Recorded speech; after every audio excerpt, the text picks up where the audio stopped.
Hi kids, would you guys like to read another story together?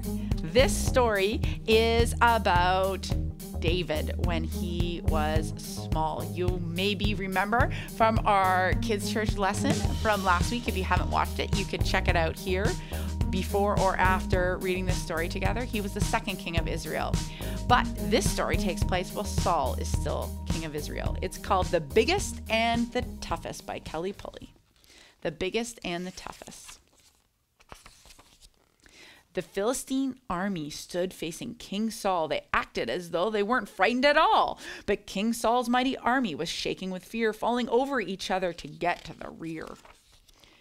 There, standing in front of the Philistine camp, was a giant, the Philistines' fierce fighting champ. His name was Goliath, and man, he was scary. His muscles were huge, his body was hairy.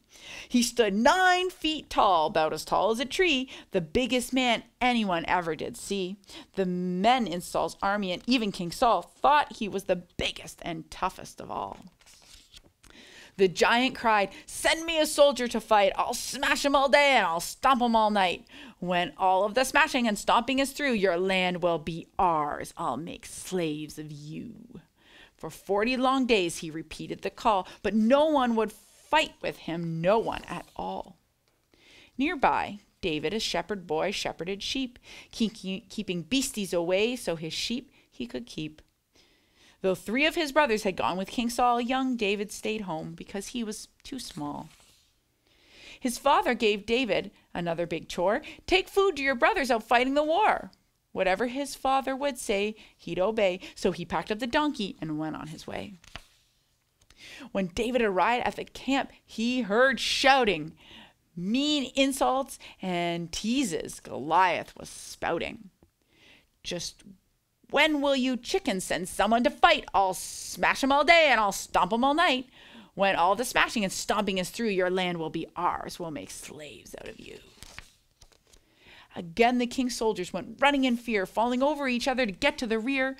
David called to the soldiers, "Hey, who's that dude? His insults are mean. His teasing is rude." "Goliath," they shouted while running away. "He's big and he's tough. You'd be silly to stay." But David decided to talk to King Saul to tell him that he was not frightened at all. The king said, "Goliath is big and he's tough. You're a boy with a sling. You're not nearly enough."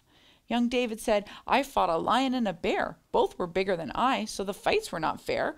With God as my strength, both the beasts took a beating. With God as my strength, I will not be retreating." The king said to David, "The Lord will be with you. Take my sword and my shield. Put my helmet on too."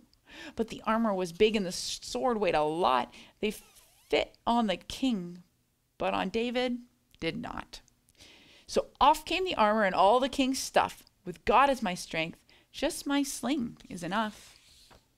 He gathered some stones from the bed of a stream. As he did, he could hear the big Philistine scream.